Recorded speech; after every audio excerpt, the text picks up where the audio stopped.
सगळी जर उठली तर आपल्या दोघांचा अवघड होईल. शरीराची कोणी नाही की प्रत्येकाच्या शरीराची माती होणार आहे. पण एक सांगू, उद्या काय करायचे लोक आज इको कमी करे जरा. उद्या काय करायचं लोक आज ठरवतात. पुढच्या महिन्यात काय करायचंय काय घ्यायचंय लोक आज ठरवतात. हे आई, अरे पुढच्या 6 महिन्याला काय घ्यायचं हे लोक आज ठरवतात. पण हे 6 महिन्यात ठरवता एक दिवस मरायचं हे कधी ठरवत. किती लोक लबाडेत महाराज. या जगात मरणासारखं दुसरं दुःख जगाच्या पाठीवर कोणतं नाही. पण हे मरण रोज विसरून चालले आणि रोज नवं आयुष्य नव चैतन्यात जगण्याचं प्रत्येक जण स्वप्न बघतोय. पण एक लक्षात ठेवा, हे किती दिवस तुमच्या हातात आहे हे कुणाला माहित नाही. माझं करून आयुष्य जगण्यात काय मजा आहे महाराज. एका म्हातारीनं 60 वर्ष पैसे साठवले. किती वर्ष? 60 वर्ष. 60 वर्ष पैसे साठवले. नवऱ्यानं 500 दिले की 200 बाजूला ठेवलं. लेकाने 100 दिले की 50 बाजूला ठेवलं. लेकीने 200 दिले की 100 बाजूला ठेवलं. 50 100 200 50 100 200 असं करत करत 60 वर्ष पैसे साठवले. आणि 60व्या वर्षी म्हातारीला कळलं सोन्याचं दर कमी झालं. सोन्याचं दर जसं कमी झालं कळलं आणि पैशाचा डबा जसा फुल भरला तसं म्हातारी लेकीला सांगती का सुनाला सांगता? नातं पुत कुणाला सांगता? खरं बोला खरं आता, नाही तर बाळूमामाच्या दारात आहे. तुम्ही लक्षात ठेवा. हा, कुणाला सांगते? काय जरा कमी येते मला. कुणाला? लेकीला सांगते. हा, सुनाला सांगितल्यावर तिला आकडी येईल नाही का ती वाकडी होईल. हा, पण सांगते कुणाला? लेकीला सांगते. रातचा फोन करते म्हातारी, हळूच करते.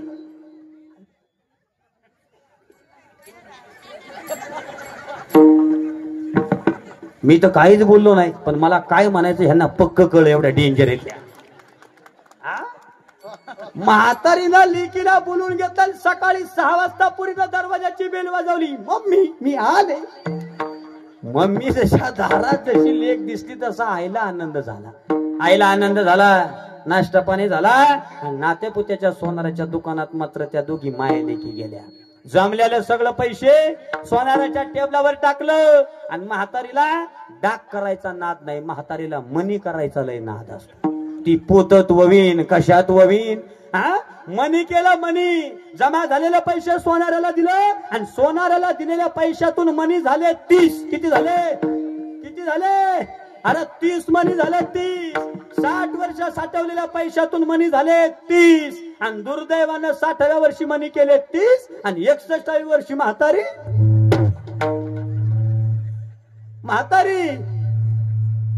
काय झाली? पाहुणी होती होय तुमची, लगेच मिली म्हणता. मिली. 60व्या वर्षी 30 मनी केलं आणि 61व्या वर्षी म्हातारी मिली. घरातले भावकीतली माणसं जवळ आली. म्हणली काय का असा ना, बिचारीनं रुपये गोळा केलाय. आयुष्यात पोटाला चिमटा काढला, स्वतःच्या पोटाला खाला नाही, पण एवढा पैसा जमा केलाय. बिचारीनं जेवढं मनी केल्यात तेवढं आपलं तिच्या बरोबर जाऊ द्या. एवढी सज्जन होय तुम्ही, जाऊ द्या. मग म्हातारीनं 60व्या वर्षी 30 मनी केले. पण म्हातारी बरोबर शेवटी मनी किती आहे? शेवट मनी एक. ती बी निवडणारी लय हुशार असती. जो चिंबलाय जो फुटलाय तसलाच मनी म्हातारी. चांगलं मनी बरोबर बाजूला काढले जातात महाराज. खरंय का खोटंय? मग मेल्यानंतर फुटका मनी सुद्धा जर तुमच्या आमच्या बरोबर शेवटाला जात नसेल तर आयुष्यभर प्रॉपर्टी करून कमवलेलं धन शेवटी बरोबर येणार आहे का? अरे नीट वाक्य ध्यानात ठेवा बसलेली सगळी मंडळी. मेल्यानंतर हा अपवित्र देह पवित्र होण्याकरता एक पान तोंडात टाकतात. कोणतं? आंब्याचं? का टणटणीचं? कोणतं? मेल्यानंतर अपवित्र देह पवित्र होण्याकरता एक पान तोंडात टाकतात. त्याचं नाव तुळस. एका तुळशीच्या पानानं अपवित्र असणारा देह पवित्र होतो. मेल्याव कधी मेल्या. मग जिवंतपणे तुळशीची माळ गळ्यात घातल्यानंतर आयुष्याचं सोनं झाल्याशिवाय राहणार. टाळी वाजवू नका, माळा घाला. हो, लगेच टाळ्या वाजवताय. आमचा झालाय सांगायचा धंदा आणि तुमचा झालाय वा तेवढं चांगलं तुमच्या ध्यानात. नळी फुंकली सोनारे आणि इकडून तिकडे गेले वारे. तो रात्रभर जरी बोंबालला तरी आम्हाला फरक पडत. ह्याच्या करता मला तारीख दिली होय. कुठे गेले शेंडगे दादा? म्हणजे मी किती जरी जीव काढला तरी त्याचा काय फायदा? ऐका असं मोकळं हसायचं महाराज. आणि असे हसणारी माणसं आवडतात तो मला. काय काय एवढी ही क्षेत्र आहेत विशाल दादा, किती बी हसवा. बुलडोजर गेलाय जसा ह्याच्या थोबाडावर तो असाच, किती बी हसवा. बरं की विढाला विढाला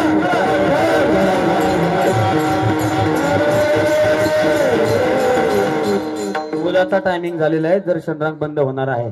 कृपया सगळ्यांनी आलेल्या भाविकांनी त्याची नोंद घ्यायची. काय सांगत होतो मी तुम्हाला, मोकळं बसायचं, फ्रेश बसायचं, हसायचं मान. अरे काळा असा का, मी तर काय लय गोरा आहे का, पण कसा फ्रेश आपला ज्या आहे का ना. वाटतोय का हो तरी म्हणावं, तोंडाव तरी चांगलं म्हणा, मागणी मोडा मोठ, पण आता तरी चांगलं म्हणा.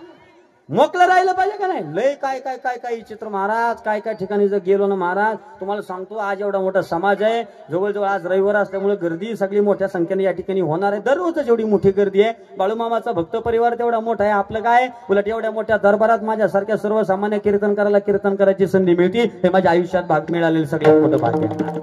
ह्याच्यापेक्षा काय आशीर्वाद आहे बाळूमामाचा. म्हणून आवर्जून सांगतो, मोकळं बसायचं, फ्रेश बसायचं, हसरे चेहरे ठेवायचे. महाराज तुम्हाला मी विनोद म्हणून सांगत नाही, कधी कधी ते मांजर आडवं गेलेलं चांगलं येते कधी येणार हा, पण तसल्या तोंडाचा जर गेला अगं आय आय आय आय, तुमचं होणारं काम बॉम्बाला म्हणून समजायचं. लय ते चित्र. एकदा मी एका ठिकाणी कार्यक्रमाला गेलो होतो. मी तालुका जिल्हा सांगणार नाही, लांबून लांबून लोक आले, भांडण लावलं. तुम्ही तुमचं काय सांगावं मला.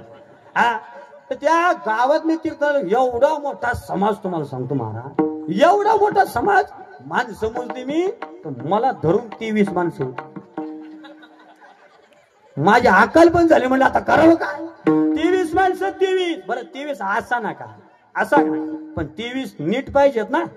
सगळी तरणी बांड होती 75च्या पुढची. मला सुधारायचंच बंद झालं. म्हणलं हे मी बुवा, मी का निराडलेला बुवा आहे का. बरं मी असा तारणा बांडगडीन ती माझ्या पुढे. बरं त्या असणार 23 असा ना का, पण नीट पाहिजे ना. ती 23 तरची 23. कोण असा खोबियात गेलेला असा, कोण मनक्यात जुळा, हा, कोणाचा डायनामाच गेलेला. किती बी सांगा हा एवढंच करायचं, किती बी सांगा हा एवढंच करायचं. महाराज एकाचा डिस्प्ले गेलेला, सुरुवातीपासून मला बघत होता असा असा करायचा. 30 लोकांना शेवटपर्यंत काय बोलत त्यालाच माहित. त्यात एक नग असा होता, कीर्तन सुरू झाल्यापासून फक्त असं करत होता. मी म्हणलं ओळख न पालक लोक म्हणजे टिळक हे का येडे का काय म्हणलं. नुसतं असं. मी म्हणलं मला बोलावतंय वाटतं ते तरी. मी माणसं हसवली तरी, माणसं रडवली तरी, पाकिट घेऊन निघालो तरी. लय अवघड महाराज. ज्यांनी मला तारीख दिली, ज्यांनी मला तारीख दिली, मी त्याला फक्त एवढंच म्हणलं. काय म्हणलं माझ्या, इकडे इकडे इकडे. अरे तुला नाही ज्याला तारीख दिली त्याला म्हटलं मी, तू बस काय मला हिथं नवर देऊ नको. त्याला म्हणलं तू पहिला इकडे म्हणलं ते कीर्तन सुरू झाल्यापासून म्हणले असं असं करते. म्हणलं तुमच्या भागातला मोठा महात्मा दिसतोय. म्हणला महात्मा ना यो बैरा. अरे म्हणलं मग तो मान का हलावतोय. म्हणला कालच म्हातारीनं असा हाताखाली काढलाय, तो मानव पडलाय तेव्हापासून असा करतोय म्हटले. त्याचा कीर्तनाचा संबंध असलं सांगितलं की तुम्ही म्हणणार बुवा एक नंबर. ऐका विनोद नाही, मला एक सांगायचंय. असल्याच्या नादी लागून आयुष्याचं वाटोळं करून घेण्यापेक्षा तुमच्यासारखे प्रामाणिकपणे बाळूमामाची भक्ती करणारे भक्तांच्या समोर कीर्तन केलेलं कधी सांगा. म्हणून तुम्ही सगळ्यांनी, महाराज जीवनामध्ये चमत्कार एवढाच आहे, आणि जीवनामध्ये चमत्काराबरोबर नमस्कारही तेवढाच आहे. कोण कोणाच्या पाया पडायला आणि कोण कोणाच्या नतमस्तक व्हायला तयार नाही. आज समाजामध्ये ज्याला त्याला वाटतंय माझ्यासारखं मोठं मीच आहे, माझ्यासारखं कोणीच नाही. लक्षात ठेवा, हे मी सांगितलं ना, धन दौलत पैसा प्रॉपर्टी काही नाही, काय नाही, काही नाही. हे अंगठ्या बिंगठ्या चैनी फिनी हे काय नाही. ज्या दिवशी भितडाला टेकून ठेवणार ना, त्या दिवशी घरातलीच माणसं अशा अंगठ्या काढणार, पटक्याने खिशात घालणार. कोणालाच काय कळत नाही. मला मी जर गेलो ना कोणाच्या माहितीला, तर माझं रडणाऱ्यांवर ध्यान नसतं, अंगठ्या वाढणाऱ्यांवर ध्यान असतं. चॅप्टर लोक आहे. माझा बाबा चांगला होता, मोकळाच केला म्हणून समजायचा त्याला. लई अवघड महाराज. कोण कोणाचं या जगामध्ये नाही नाही नाही नाही. एक ऐका, मेल्यानंतर मला सांगा, एक काळा धागा कमरेला बांधतात. दीपक बुवा कोणतो, हा काय म्हणतात त्याला, कसला थोडा घोडा काय काय. असू दे, असू भांडण करू नका, असू दे. हा उद्याचा टायमिंग झाला. उद्याचा टाइम झालेला आहे. कुणीही उद्या आडवे जाऊ नये. सर्वांनी ज्या जागेवर उभे राहायचे. सर्वांना कळकळीची विनंती आहे. विढाला विढाला काय चाललं होतं आपलं कांबराचा काळा धागा. काय आमच्याकडे त्याला करगोटा म्हणतात नाही का. तुमच्याकडे काय बोरा फिरा म्हणायचं असू दे. धागात आहे ना काळा. बस तो काळा धागा आहे. किती लाखाचा आहे तो रुपयाचा. वा 1 रुपयाचा धागा आणि म्हातार मेलं दादा आणि चुकून म्हाताराला बाहेर काढला आणि आंघोळीला बाहेर काढला आणि तो धागा जर तसाच राहिला तर भाव किती लोक म्हणतात अरे तो धागा राहिला त्याला वा काय त्याला कापा त्याला थोडा नाही कात्री सापडली तर वडा. मग काचतय का दुखतय का म्हाताऱ्याला काय होते त्याचा विचार आहे का सांगा. विनोद बाजूला ठेवा. अरे मेल्यानंतर अंगावरचा काळा धागा सुद्धा तुमच्या आमच्या बरोबर जाणार नसेल तर आयुष्य भरून बांध करून करून मोठी केलेली जागा बरोबर जाणार आहे का. हा असले नको ते व्याप करण्यापेक्षा ज्यांच्या मुळे आपण आयुष्य जगतो त्या संतांच्या चरणाचं रज आपलं होणं गरजेचं आहे. संतांच्या चरणाच्या जवळ नतमस्तक होणं गरजेचं आहे. ते का गरजेचं आहे हे पहिल्या चरणात सांगतात ते नंतर पटवून संत चरण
Hey!